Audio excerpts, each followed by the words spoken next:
Hi friends, ಎಲ್ರಿಗೂ ನಮಸ್ಕಾರ. Hobbies of Shubha ಚಾನಲ್ಗೆ ಪ್ರೀತಿಯ ಸ್ವಾಗತ. ಇವತ್ತಿನ ವಿಡಿಯೋದಲ್ಲಿ ಕ್ಯಾಪ್ಸಿಕಮ್ ರೈಸ್ ಬಾತ್ ರೆಸಿಪಿನ ನಾನು ನಿಮ್ಮ ಜೊತೆ ಹಂಚ್ಕೊಳ್ತಾ ಇದ್ದೀನಿ. ತುಂಬ ಈಸಿಯಾಗಿ ಮಾಡ್ಬೋದು. ಜೊತೆಗೆ ಬೆಳಗಿನ ತಿಂಡಿಗಾದರೂ ಆಗಿರ್ಬೋದು ಅಥವಾ ಮಧ್ಯಾಹ್ನ ಲಂಚ್ ಬಾಕ್ಸ್ಗೂ ಕೂಡ ನಾವು ಇದನ್ನು ಈಸಿಯಾಗಿ ಕ್ಯಾರಿ ಮಾಡ್ಬೋದು. ಅಷ್ಟೇ ರುಚಿಯಾಗಿರುತ್ತೆ. ವಿಡಿಯೋನ ಸ್ಟಾರ್ಟ್ ಮಾಡೋದಕ್ಕೂ ಮುಂಚೆ ಚಾನಲ್ಗೆ ಹೊಸಬ್ರಾಗಿ ನೋಡ್ತಾ ಇದ್ರೆ ಪ್ಲೀಸ್ ಸಬ್ಸ್ಕ್ರೈಬ್ ಮಾಡ್ಕೊಳ್ಳಿ. ಹಾಗೆಯೇ ವಿಡಿಯೋ ಇಷ್ಟ ಆದರೆ ಪ್ಲೀಸ್ ಒಂದು ಲೈಕ್ ಮಾಡಿ ಫ್ರೆಂಡ್ಸ್. ಮೊದಲಿಗೆ ನಾನಿಲ್ಲಿ ಸ್ಟವ್ ಮೇಲೆ ಒಂದು ಬಾಣಲೆನ ಇಟ್ಕೊಂಡಿದ್ದೀನಿ. ಬಾಣಲೆಗೆ ಇಲ್ಲಿ ಒಂದು 2ರಿಂದ 3 ಟೇಬಲ್ ಸ್ಪೂನ್ ಆಗುವಷ್ಟು ಎಣ್ಣೆನ ಹಾಕೊಳ್ತಾ ಇದ್ದೀನಿ. ಎಣ್ಣೆ ಸ್ವಲ್ಪ ಬಿಸಿ ಆದಮೇಲೆ ಇದಕ್ಕೆ 1 ಟೀ ಸ್ಪೂನ್ ಆಗುವಷ್ಟು ನಾನಿಲ್ಲಿ ಸಾಸಿವೆನ ಹಾಕೊಂಡಿದ್ದೀನಿ. ಸಾಸಿವೆ ಸ್ವಲ್ಪ ಸಿಡಿದ್ಮೇಲೆ ಇದಕ್ಕೆ 1 ಟೀ ಸ್ಪೂನ್ ಆಗುವಷ್ಟು ನಾನಿಲ್ಲಿ ಜೀರಿಗೆನ ಹಾಕೊಳ್ತಾ ಇದ್ದೀನಿ. ಜೀರಿಗೆ ಹಾಗೆಯೇ ಸಾಸಿವೆ ಇವೆರಡೂ ಕೂಡ ಸಿಡಿದಾದ್ಮೇಲೆ ಇದಕ್ಕೆ 1 ಗಡ್ಡೆ ಆಗುವಷ್ಟು ಬೆಳ್ಳುಳ್ಳಿನ ಈ ಥರ ಸಿಪ್ಪೆ ಎಲ್ಲ ಬಿಡಿಸಿ ಜಜ್ಜಿಟ್ಕೊಂಡಿದ್ದೀನಿ. ಹಾಗೆಯೇ ಒಂದು 2ರಿಂದ 3 ಒಣಮೆಣಸಿನ್ಕಾಯಿನ ಮುರಿದು ಸೇರಿಸ್ಕೊಳ್ತಾ ಇದ್ದೀನಿ. ಅದ್ರ ಜೊತೆಗೇನೆ ಸ್ವಲ್ಪ ಫ್ರೆಶ್ ಆಗಿರುವಂತಹ ಕರ್ಬೇ ಸೊಪ್ಪು ಕೂಡ ಹಾಕೊಂಡಿದ್ದೀನಿ. ನೋಡಿ, ಇವಾಗ ಬೆಳ್ಳುಳ್ಳಿ ಹಾಗೇನೆ ಒಣಮೆಣಸಿನ್ಕಾಯಿ ಮತ್ತೆ ಕರ್ಬೇ ಸೊಪ್ಪು ಇವಿಷ್ಟು ಕೂಡ ಸ್ವಲ್ಪ ಚೆನ್ನಾಗಿ ಫ್ರೈ ಆಗಬೇಕು. 1ರಿಂದ 2 ಸೆಕೆಂಡ್ ವರೆಗೆ ಈ ತರ ಫ್ರೈ ಮಾಡಿಕೊಂಡು ಆಮೇಲೆ ನಾವು ಈರುಳ್ಳಿನ ಸೇರಿಸ್ಕೋಬೇಕಾಗುತ್ತೆ. ನೋಡಿ, ಇಲ್ಲಿ 2 ಮೀಡಿಯಂ ಗಾತ್ರದ ಈರುಳ್ಳಿನ ಉದ್ದಕ್ಕೆ ಕಟ್ ಮಾಡಿಕೊಂಡು ನಾನು ಇಲ್ಲಿ ಹಾಕೊಳ್ತಾ ಇದ್ದೀನಿ. ಇವಾಗ ಈರುಳ್ಳಿನಲ್ಲಿ ಇರ್ತಕ್ಕಂಥ ಹಸಿ ವಾಸನೆ ಎಲ್ಲ ಕಡಿಮೆ ಆಗಬೇಕು. ಅಲ್ಲಿವರೆಗೆ ಇದನ್ನ ನಾವು ಫ್ರೈ ಮಾಡ್ಕೋಬೇಕಾಗುತ್ತೆ. 1-2 ಸೆಕೆಂಡು ಈ ಥರ ಈರುಳ್ಳಿನಲ್ಲಿರ್ತಕ್ಕಂಥ ಹಸಿ ವಾಸನೆ ಎಲ್ಲ ಹೋಗಾದ್ಮೇಲೆ ಇದಕ್ಕೆ ನಾವು ಟೊಮೊಟೊನ ಸೇರಿಸ್ಕೋಬೇಕಾಗುತ್ತೆ. ಇಲ್ಲಿ ಮೀಡಿಯಂ ಗಾತ್ರದ 2 ಟೊಮೊಟೊನ ನಾನಿಲ್ಲಿ ಸೇರಿಸ್ಕೊಂಡಿದ್ದೀನಿ ಕಟ್ ಮಾಡಿಬಿಟ್ಟು. ಟೊಮೊಟೊ ಜೊತೆಗೆ 3 ಮೀಡಿಯಂ ಗಾತ್ರದ ಕ್ಯಾಪ್ಸಿಕಮ್ನ ಚೆನ್ನಾಗಿ ಮೇಲ್ಗಡೆ ಎಲ್ಲ ತೊಳೆದು ಆಮೇಲೆ ಉದ್ದುದಕ್ಕೆ ಈ ಥರ ಕಟ್ ಮಾಡಿಬಿಟ್ಟು ನಾನಿಲ್ಲಿ ಸೇರಿಸ್ಕೊಳ್ತಾ ಇದ್ದೀನಿ. ನೀವು ಕ್ಯಾಪ್ಸಿಕಮ್ನ ಸಣ್ಣದಾಗೂ ಕೂಡ ಹೆಚ್ಚಿ ನೀವು ಸೇರಿಸ್ಕೋಬಹುದು. ನೋಡಿ, ಇವಾಗ ಟೊಮೊಟೊ ಹಾಗೆಯೇ ಕ್ಯಾಪ್ಸಿಕಮ್ ಇವೆರಡೂ ಕೂಡ ಹಾಕಿದ್ದಾದ್ಮೇಲೆ ಒಂದ್ಸಲ ಮಿಕ್ಸ್ ಮಾಡಿಬಿಟ್ಟು ಇದಕ್ಕೆ ಅರಿಶಿನ ಮತ್ತು ಉಪ್ಪಿನ ಪುಡಿನ ಹಾಕೊಂಡು ನಾವು ಇದನ್ನು ಬೇಯಿಸ್ಕೋಬೇಕಾಗುತ್ತೆ. ಒಂದು 1/4 ಟೀ ಸ್ಪೂನ್ ಆಗುವಷ್ಟು ಅರಿಶಿನ ಪುಡಿನ ಹಾಕೊಳ್ತಾ ಇದ್ದೀನಿ. ಹಾಗೆಯೇ ಒಂದು ಅರ್ಧ ಟೀ ಸ್ಪೂನ್ ಆಗುವಷ್ಟು ನಾನಿಲ್ಲಿ ಉಪ್ಪನ್ನ ಹಾಕೊಂಡಿದ್ದೀನಿ. ಈ ಥರ ಹಾಕೊಳ್ಳೋದ್ರಿಂದ ಟೊಮೊಟೊ ಹಾಗೆಯೇ ಕ್ಯಾಪ್ಸಿಕಮ್ ಎರಡೂ ಕೂಡ ಬೇಗನೆ ಸಾಫ್ಟ್ ಆಗುತ್ತೆ. ಅರಿಶಿನ ಹಾಗೆಯೇ ಉಪ್ಪನ್ನು ಕೂಡ ಸೇರಿಸಿದ್ದಾದ್ಮೇಲೆ ಟೊಮೊಟೊ ಹಾಗೆಯೇ ಕ್ಯಾಪ್ಸಿಕಮ್ ಎರಡನ್ನೂ ಕೂಡ ನೀಟಾಗಿ ಮಿಕ್ಸ್ ಮಾಡಿಬಿಟ್ಟು ಲಿಡ್ನ ಕ್ಲೋಸ್ ಮಾಡಿ 1-2ರಿಂದ 3 ನಿಮಿಷ ನಾವು ಇದನ್ನು ಬೇಯಿಸ್ಕೋಬೇಕಾಗುತ್ತೆ. ಟೊಮೊಟೊ ಹಾಗೆಯೇ ಕ್ಯಾಪ್ಸಿಕಮ್ ಎರಡೂ ಕೂಡ ಚೆನ್ನಾಗಿ ಸಾಫ್ಟ್ ಆಗಬೇಕು, ಅಲ್ಲಿವರೆಗೆ ಬೇಯಿಸ್ಕೋಬೇಕಾಗುತ್ತೆ. ಬೇಯಿಸ್ಕೊಳ್ಳೋಂಥ ಈ ಟೈಮಲ್ಲಿ ಲಿಡ್ನ ಓಪನ್ ಮಾಡಿ ಮಧ್ಯ ಒಂದೊಂದ್ಸಲ ಈ ಥರ ತಿರುಗಿಸ್ಕೊಳ್ತಾ ನಾವು ಬೇಯಿಸ್ಕೋಬೇಕಾಗುತ್ತೆ. ನೋಡಿ, ನಾನು 1-2ರಿಂದ 3 ಸಲ ಲಿಡ್ನ ಓಪನ್ ಮಾಡ್ತಾ ಕ್ಲೋಸ್ ಮಾಡ್ತಾ ನಾನು ಇದನ್ನು ಬೇಯಿಸ್ಕೊಂಡಿದ್ದೀನಿ.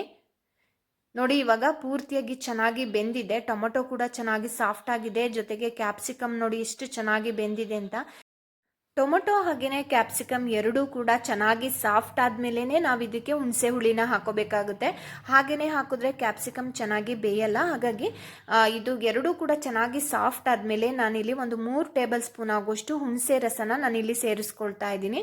ಹುಣಸೆ ಹಣ್ಣನ್ನು ಮೊದಲೇ ಕಿವುಚಿ ಅದರ ರಸನ ರೆಡಿ ಮಾಡಿ ಇಟ್ಕೊಂಡಿದ್ದೆ, ಅದನ್ನು ನಾನು ಇವಾಗ ಹಾಕ್ಕೊಂಡು ಮಿಕ್ಸ್ ಮಾಡ್ಕೊಳ್ತಾ ಇದ್ದೀನಿ. ಹುಣಸೆ ರಸನೂ ಕೂಡ ಹಾಕಿ ಒಂದ್ಸಲ ಈ ಥರ ಚೆನ್ನಾಗಿ ಮಿಕ್ಸ್ ಮಾಡಿದ್ದಾದ್ಮೇಲೆ ಲಿಡ್ನ ಕ್ಲೋಸ್ ಮಾಡಿ 1ರಿಂದ 2 ಸೆಕೆಂಡ್ವರೆಗೆ ಇದನ್ನು ಕುದಿಸ್ಕೋಬೇಕಾಗುತ್ತೆ. ಏನಕ್ಕೆ ಅಂತ ಹೇಳಿದ್ರೆ ಹುಣಸೆ ಹಣ್ಣಲ್ಲಿ ಇರ್ತಕ್ಕಂಥ ಹಸಿ ಅಂಶ ಎಲ್ಲ ಸ್ವಲ್ಪ ಕಡಿಮೆ ಆಗಬೇಕು, ಆಮೇಲೆ ನಾವು ಮಸಾಲೆಗಳನ್ನ ಸೇರಿಸ್ಬೇಕಾಗುತ್ತೆ. ಹಾಗಾಗಿ ನೋಡಿ, ಇವಾಗ 1-2 ಸೆಕೆಂಡು ನಾನು ಇದನ್ನು ಮಧ್ಯ ಓಪನ್ ಮಾಡಿ ಚೆನ್ನಾಗಿ ಇದನ್ನು ಕುದಿಸ್ಕೊಂಡಿದ್ದೀನಿ. ನೋಡಿ, ಇವಾಗ ಫ್ಲೇಮ್ನ ಪೂರ್ತಿಯಾಗಿ ಲೋ ಫ್ಲೇಮಲ್ಲಿ ಇಟ್ಕೊಂಡು ಇವಾಗ ಇದಕ್ಕೆ ಅಚ್ಕಾರದ ಪುಡಿನ ಸೇರಿಸ್ಕೊಳ್ತಾ ಇದ್ದೀನಿ. ದೊಡ್ಡ ಸ್ಪೂನಲ್ಲಿ 1 ಸ್ಪೂನ್ ಆಗುವಷ್ಟು ಅಚ್ಕಾರದ ಪುಡಿ, ಹಾಗೆಯೇ ಇದು ಸಾಂಬಾರ್ ಪುಡಿನ ಸೇರಿಸ್ಕೊಳ್ತಾ ಇದ್ದೀನಿ. 1.5 ಸ್ಪೂನ್ ಆಗುವಷ್ಟು ಸಾಂಬಾರ್ ಪುಡಿನ ಹಾಕೊಂಡಿದ್ದೀನಿ. ಇದು ಮನೆಯಲ್ಲೇ ಮಾಡಿರ್ತಕ್ಕಂಥ ಸಾಂಬಾರ್ ಪೌಡರು. ನಿಮ್ಮ ಹತ್ರ ಸಾಂಬಾರ್ ಪುಡಿ ಇಲ್ಲ ಅಂತ ಹೇಳಿದ್ರೆ ರೆಡ್ ಚಿಲ್ಲಿ ಪೌಡರ್ನ ಇನ್ನು ಸ್ವಲ್ಪ ಹಾಕೋಬಹುದು. ಹಾಗೆಯೇ ಒಂದು ಅರ್ಧ ಟೀ ಸ್ಪೂನ್ ಆಗುವಷ್ಟು ಧನಿಯಾ ಪುಡಿ, ಹಾಗೆಯೇ 1 ಟೀ ಸ್ಪೂನ್ ಆಗುವಷ್ಟು ನಾನಿಲ್ಲಿ ಚಿಕನ್ ಮಸಾಲಾನ ಹಾಕೊಂಡಿದ್ದೀನಿ. ಚಿಕನ್ ಮಸಾಲ ಇಲ್ಲ ಅಂತ ಹೇಳಿದ್ರೆ ಗರಂ ಮಸಾಲಾನ ಅದ್ರ ಬದಲಿಗೆ ಯೂಸ್ ಮಾಡ್ಬೋದು, ಅದು ಕೂಡ ತುಂಬಾನೇ ಚೆನ್ನಾಗಿರುತ್ತೆ. ನೋಡಿ, ಇವಾಗ ಇದಿಷ್ಟು ಮಸಾಲೆಗಳನ್ನು ಕೂಡ ಹಾಕಿದ್ದಾದ್ಮೇಲೆ ಇವಾಗ ಸ್ವಲ್ಪ ರುಚಿಗೆ ಉಪ್ಪನ್ನ ಸೇರಿಸ್ಕೊಳ್ಳೋಣ. ಮೊದಲೇ ನಾನು ಒಂದು ಅರ್ಧ ಟೀ ಸ್ಪೂನ್ ಆಗುವಷ್ಟು ಕ್ಯಾಪ್ಸಿಕಮ್ ಬೇಯುವಾಗ ಹಾಕೊಂಡಿದ್ದೆ. ಹಾಗಾಗಿ ಇನ್ನೊಂದು ಅರ್ಧ ಟೀ ಸ್ಪೂನ್ ಆಗುವಷ್ಟು ಉಪ್ಪನ್ನು ಕೂಡ ಸೇರಿಸ್ಕೊಂಡು ಇವಾಗ ಮಿಕ್ಸ್ ಮಾಡ್ಕೊಳ್ತಾ ಇದ್ದೀನಿ. ಈ ಥರ ಮಸಾಲೆ ಪೌಡರ್ ಎಲ್ಲವನ್ನು ಕೂಡ ಚೆನ್ನಾಗಿ ತರಕಾರಿ ಒಳಗಡೆ ಮಿಕ್ಸ್ ಮಾಡಿದ್ದಾದ್ಮೇಲೆ ಒಂದು ಅರ್ಧ ಕಪ್ ಆಗೋಷ್ಟು, ಅಂದರೆ ಚಿಕ್ಕ ಕಪ್ಪಲ್ಲಿ ಒಂದು ಅರ್ಧ ಕಪ್ ಆಗೋಷ್ಟು ನೀರನ್ನು ಹಾಕೊಂಡು ನಾನಿಲ್ಲಿ ಮಿಕ್ಸ್ ಮಾಡ್ಕೊಳ್ತಾ ಇದ್ದೀನಿ. ಈ ಥರ ಮಾಡೋದ್ರಿಂದ ಮಸಾಲೆ ಎಲ್ಲವೂ ಕೂಡ ಆ ಒಂದು ಕ್ಯಾಪ್ಸಿಕಮ್ಗೆ ಈವನ್ ಆಗಿ ಮಿಕ್ಸ್ ಆಗುತ್ತೆ. ಹಾಗಾಗಿ ಸ್ವಲ್ಪ ನೀರನ್ನು ಹಾಕೊಂಡು ಮಿಕ್ಸ್ ಮಾಡಿಬಿಟ್ಟು ಲಿಡ್ನ ಕ್ಲೋಸ್ ಮಾಡಿ ಇನ್ನೂ 2 ಸೆಕೆಂಡ್ವರೆಗೆ ನಾನು ಇದನ್ನು ಕುದಿಸ್ಕೊಳ್ತೀನಿ.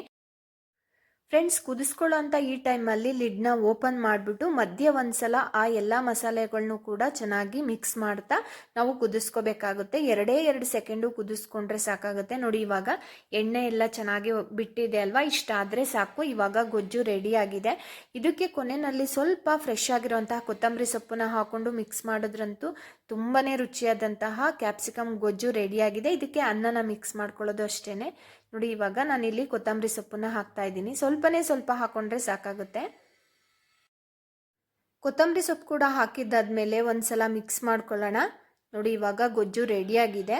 ನಾನು 1 ಟೈಮ್ಗೆ ಎಷ್ಟು ಬೇಕೋ ಅಷ್ಟು ಗೊಜ್ಜುಗೆ ಮಾತ್ರ ಅನ್ನನ ಕಲಿಸ್ಕೊಂಡು ಉಳಿದಿರೋಂಥ ಗೊಜ್ಜನ್ನ ಸಪ್ರೇಟಾಗಿ ಒಂದು ಬೌಲ್ಗೆ ತೆಗೆದಿಟ್ಕೊಳ್ತಾ ಇದ್ದೀನಿ. ಅದನ್ನು ಒಂದು 3 ದಿನದವರೆಗೂ ಕೂಡ ಬಳಸ್ಬೋದು ಫ್ರೆಂಡ್ಸ್, ಫ್ರಿಜ್ಜಲ್ಲಿ ಇಟ್ಕೊಂಡು.